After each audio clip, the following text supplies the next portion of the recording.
The people who rarely post photos of themselves online are often assumed to be shy, insecure, or antisocial. But that assumption says more about our culture than it does about them.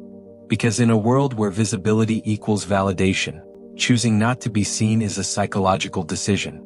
If you've ever noticed someone who has social media but barely uploads personal pictures, you've probably wondered why. Are they hiding something? Are they insecure? Or do they just not care? The answer is usually more complex. Over the past decade, social media has slowly shifted from being a connection tool to becoming a performance space. Posting a photo isn't just sharing a moment anymore. It's presenting an identity. And not everyone feels comfortable turning their life into content. Psychologists who study self-presentation theory explain that people manage how they are perceived by others. Some do this actively and visibly. Others do it quietly by limiting exposure. Choosing not to post photos can actually be a form of boundary setting. It can signal a strong separation between private identity and public identity. Research on social comparison shows that platforms built around images increase upward comparison, meaning people constantly measure themselves against curated versions of others. For some individuals, opting out of posting photos is less about insecurity and more about reducing participation in that comparison cycle. There's also something called impression management fatigue. When you post photos regularly, you begin to think about lighting, angles, reactions, comments, and engagement. That constant awareness can be mentally draining. People who avoid posting often describe feeling relieved by not having to maintain a digital persona. It's not that they don't take photos. They just don't feel the need to broadcast them.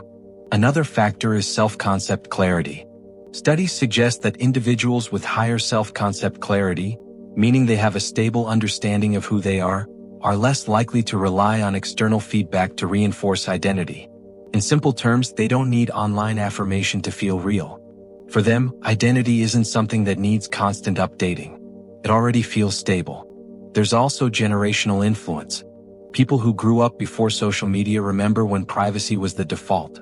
Memories lived in photo albums, not timelines. Moments were shared in rooms, not feeds. That lived experience shapes comfort levels with digital exposure.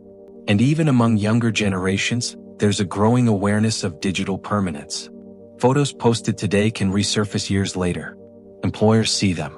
Strangers see them. Algorithms store them. Some people simply calculate that the cost of exposure outweighs the benefit of attention. Interestingly, avoiding photo posting doesn't necessarily correlate with lower self-esteem. In fact, some research indicates that heavy self-image posting can be linked with higher external validation seeking. So sometimes the person who posts the least is actually the most internally grounded. But that's not always the case. For some, it is insecurity. Body image concerns, fear of judgment, or social anxiety can absolutely play a role. The difference lies in motivation. Are they avoiding posting because they feel inadequate? Or because they feel uninterested in performing? Those are two very different psychological patterns. There's also the concept of autonomy. Self-determination theory suggests humans are motivated by autonomy, competence, and relatedness. When social platforms subtly pressure users to share, like, and display, choosing not to post can feel like reclaiming autonomy. It's a quiet refusal to let algorithms dictate behavior. And then there's something else. Mystery. In a culture of constant exposure, scarcity creates intrigue. When someone shares less, people often become more curious. Not because the person is trying to be mysterious, but because limited access naturally increases perceived depth. You can't reduce someone to a grid of curated images if they never give you one. What's interesting is that many people who don't post photos are still highly social in real life. They show up physically. They engage privately. They just don't convert every experience into digital proof. And that says something about how they define connection.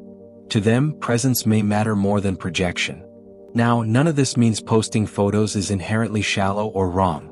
For many people, it's creative expression. For others, it's business. For some, it's simply fun. But psychology reminds us that behavior alone doesn't reveal intention. Two people can do the same thing for entirely different reasons. And two people can avoid the same thing for entirely different reasons too. So the next time you notice someone who rarely posts themselves online, resist the quick assumption. They might be insecure. Or they might be selective. They might be anxious. Or they might be grounded. They might be hiding. Or they might simply prefer living moments that don't need witnesses. In a world that rewards visibility, choosing invisibility can be either fear or freedom. And the psychology lies in understanding which one it is.